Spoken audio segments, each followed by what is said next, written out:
It all started when my back gave out after a long week of sitting in front of my laptop. I thought I could handle it, but after 3 days of walking around like an old man and wincing every time I bent over, I knew it was time to see a professional. So, I booked my first ever chiropractic appointment. The day arrived, and as I stepped into the clinic, the smell of lavender and mint oils hit me. It was oddly soothing. I walked up to the counter, and there she was, the receptionist. She had a warm smile and a confidence about her that immediately grabbed my attention. But it wasn't just her smile. Her figure was, well, let's say eye-catching. She wore a tight-fitting polo that showed off her calves, and I tried not to stare too much as I checked in. A few moments later, the chiropractor, Dr. Amanda, walked into the waiting room. Let me tell you, this woman was stunning. Tall, athletic, with piercing green eyes that seemed to look right through you. She extended her hand with a firm shake and that same kind of magnetic confidence I noticed in the receptionist. You ready for your first adjustment? She asked, her voice calm and professional. Oh, yeah, I mumbled, trying not to sound too flustered. She led me into the treatment room, which was lit softly, with relaxing music playing in the background. I couldn't help but notice how close she stood as she explained what she was about to do. We'll start with some muscle release, she said, her hands lightly touching my shoulders. I swear, her touch sent shivers down my spine, and not because of any chiropractic technique, I was sure of that. Lie down on your stomach, she instructed, and I did as told, face down on the table, my heart already racing. As she began working on my back, her hands were firm yet gentle, and I could feel the tension melting away. But then things took an unexpected turn.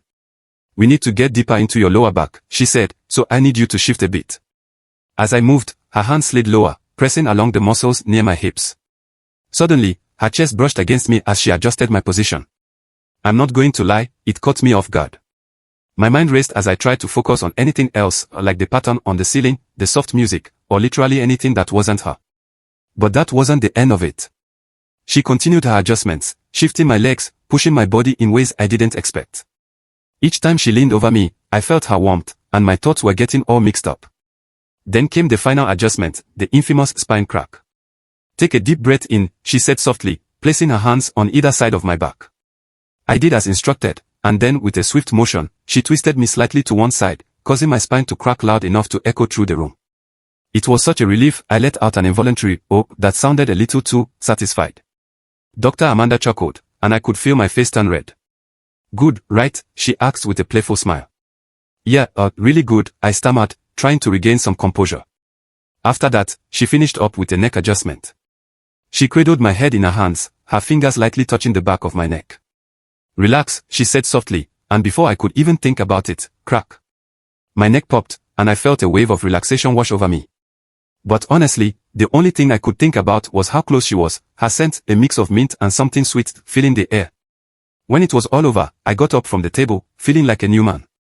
But I was also incredibly flustered. I thanked her for the session, trying to sound as casual as possible. She smiled knowingly and said, I'll see you in 2 weeks for a follow-up, okay? I nodded, but as I walked out of the clinic, I realized I wasn't just thinking about my next chiropractic adjustment.